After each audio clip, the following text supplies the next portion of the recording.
ভাই বহুত দুখ তাৰমানে দুখ মানে কি কবি আৰু পাত্তাই নাই দুখত তাৰমানে সীমা বাহিৰ আৰু এনেকুৱা হৈ গৈছে গুণু কলজাৰ ভাষা কি কবি নেট চাবি ৰিচাৰ্জত যি দাম বাঢ়াই দিছি কেনে হৈছে চাবিচোন বাবুক লৈ কথাটো কওঁ তুমি এনে কিবা কিবি চাওঁ নেট নাই যা মোৰ একো নাই সেইফালে যাই চাই থাক কি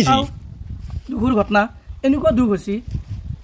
এই চিমখান বনাওঁতে আধাৰ কাৰ্ডত দিছোঁ কণ্টেল কাৰ্ডত দিছোঁ ভোটৰ কাৰ্ডত দিছোঁ চৰকাৰী বস্তু য'তি লাগে তাতে এই চিমখানৰ নম্বৰ আছে মোৰ চিমখানৰ নম্বৰ থকে আমি ডাউন মাৰি ক'ত যাওঁ বেলেগ চিম এখন বনবা নৰো আমি দিন হাজিৰা কৰি খাওঁ 600-700 টকা পাওঁ তাকে কি মিলাম হাজিৰা কৰি ঘৰত পুহিম নে মোৰ মোবাইলতে ৰিচাৰ্জ কৰিম এতিয়া BSNL বোলে ওলছি এখন কিবা BSNL ৰিচাৰ্জ চিম বনবা যাব লাগিলে আকৌ বেলেগ বেলেগ কিবা লাগিল আকৌ এখন বন্ধ হোৱাৰ লগে লগে এইবাৰ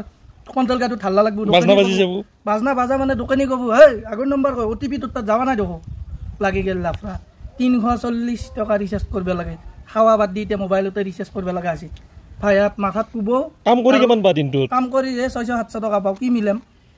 আকৌ নাই জীৱনটো মানুহক এনেকুৱা শাস্তি কৰিব নালাগে চব কমপ্লিট কৰিছি আধাৰ কাৰ্ডত দিবা দিছে নম্বৰ ভোটৰ কাৰ্ডত দিবা দিছে নম্বৰ কণ্টেল কাৰ্ডত নম্বৰ দিবা দিছে কোনে দিবা দিছে এই হেন্দে ডাঙৰ গিলে যোনে ডাঙৰত বহি আছে দি উঠি টাৰ্গেট কৰি ফেলছি ধাচকে ৰিচাৰ্জৰ দাম বাঢ়াই দিছে গৰীব হ'লেও ৰিচাৰ্জ কৰ ধনী হ'লেও ৰিচাৰ্জ কৰ ধনী মানুহ বেচলাহঁতে কষ্ট কৰি খায় দিনটো চাকৰি কৰা মানুহ এটা মাষ্টাৰ এটাই কিমান মাইণ্ডত ল'ব লাগে 1000টা চলি 2টা চলি ৰাখাতে মানুহৰ বেমেজালি ঘটি যায় কিন্তু 1000টা চলি পঢ়োৱা মাষ্টাৰ এটাই কিমান কষ্ট অফিচাৰ এটা বা আৰ্মি এটাই যদি চাকৰি কৰে ঘৰ এৰি কিমান দূৰত থাকে সি বেচৰাই ৰিচাৰ্জ কৰিব লাগিব খুৱাব লাগিব কিয় এনেকুৱা কৰিব লাগে গৰীবগিলাৰ বেছি আলানি হৈছে ৰিচাৰ্জ কৰিব নাপায় একো নাই